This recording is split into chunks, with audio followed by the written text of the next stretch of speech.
E olha, na Grande São Paulo, depois de 6 dias internado, morreu o menino Cauê, de 7 anos. Ele foi resgatado dos escombros de um deslizamento de terra na semana passada. O desmoronamento no Morro do Socó aconteceu no último dia 10, como a Salsa acabou de dizer, quando uma chuva forte causou estragos em todo o estado. Quase 200 casas ainda estão interditadas, mas há famílias que insistem em permanecer na área de risco, como nos mostra agora o repórter Rodrigo Viana.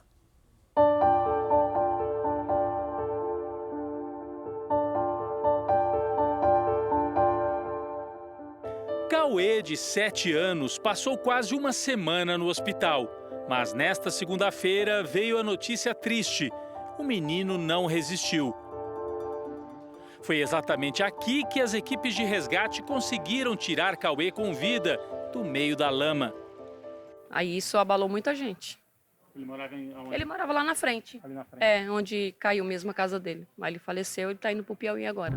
Estas imagens mostram o momento em que a terra veio abaixo.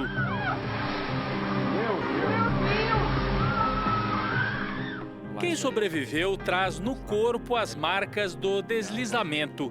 A casa de Tamara desabou ao ser atingida por outras que ficavam mais acima no morro. Ela e o marido acabaram debaixo dos escombros. Quando eu acordei com um muro do vizinho caindo em cima de mim. E não foi pior, porque me jogaram pro chão e quebrou a perna do Kederman, né? Ele tá com a perna quebrada. Kederman é seu marido? Isso. E arrebentou minha cabeça, né? Em muitos casos, os barracos ficaram em pé, mas foram interditados pela Defesa Civil. Segundo a Prefeitura de Osasco, mais de 300 famílias tiveram que deixar as casas no Morro do Socó depois das chuvas que atingiram a região metropolitana de São Paulo na semana passada. Mas apenas 20 famílias foram para abrigos municipais como este. A maioria foi acolhida por vizinhos ou parentes no morro mesmo. Uma semana depois, a gente volta a essa comunidade que foi uma das mais castigadas pelas chuvas na Grande São Paulo. E olha, a água continua minando dentro do que sobrou dessa casa. Isso parecia ser o quarto de um casal, o colchão afundado ainda na lama. E o que chama a atenção aqui nessa área, o terreno segue muito úmido. Tem água escorrendo por aqui. E lá no alto, aquelas casas, olha, estão numa área que foi interditada pela Defesa Civil. E parece que ainda tem gente morando por aqui. As famílias que permanecem naquela área de risco não quiseram gravar entrevista. Nós acompanhamos a fiscalização da Defesa Civil. Todos os dias os agentes sobem o morro para evitar que pessoas voltem a ocupar a parte de maior perigo. Aqui um exemplo. Os agentes batem a porta de Dona Cotinha, que vive com o filho nesse barraco, à beira do precipício que se formou após os deslizamentos. Ela insiste que está segura e não quer sair. Do que ela construiu, pouca coisa sobrou. Não, aí eu vou tirar daí só o banheiro.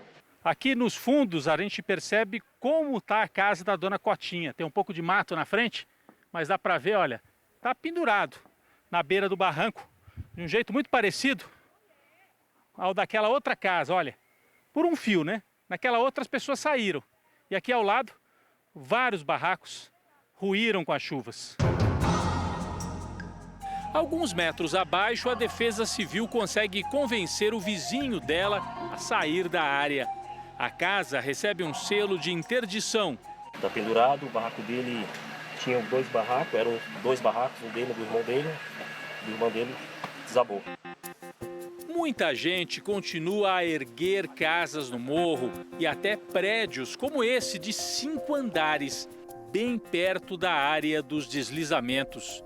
No Morro do Socó vivem mais de 1000 famílias. É uma área de invasão, sem esgoto e com coleta de lixo muito precária. Aqui se misturam casas de alvenaria com barracos de madeira que se equilibram nas encostas. Nessa viela, os agentes da prefeitura encontram várias casas fechadas e ainda sob ameaça de virem abaixo. Essa aqui está interditada? Essa está interditada. Ficou muito bem claro quando conversei com ele, falei que estava interditado e não podia permanecer no local, né? Então ele está seguindo a a nossa linha de raciocínio, né? Bem atrás ficava o barraco da Roseni. Ela não se arrisca a voltar, mas reclama da ajuda oferecida pela prefeitura, que se dispõe a pagar um aluguel social para as famílias que perderam tudo na chuva. O valor é de apenas R$ 300. Para aumentar para 400, a prefeitura ainda depende de aprovação da Câmara Municipal. A Secretaria de Habitação, inclusive, está disponibilizando alguns imóveis que estão em condições de serem alugados para facilitar a vida desses moradores. O aluguel que eles estão pagando não está dando para a gente alugar casa. E quem está desempregado, que nem eu e muitos, não tem condições. O desamparo das famílias no Morro do Socó não é só um exemplo do que a chuva provoca nas comunidades mais pobres de São Paulo. É também uma demonstração da falta de planejamento na ocupação do solo no estado mais rico do país. Sem emprego, sem casa, pais e mães de família partem para o desespero, ocupam áreas perigosas e ficam com a vida sempre por um fio. Já era tragédia anunciada faz tempo. Mas isso aqui foi interditado, a população invadiu. Sim, a população invadiu porque não tem onde morar. A Prefeitura de Osasco informou que nos últimos anos mapeou as áreas de risco da cidade e que o governo do estado vai implantar o Programa de Prevenção de Desastres Naturais e Redução de Riscos, o que está incluindo o município de Osasco.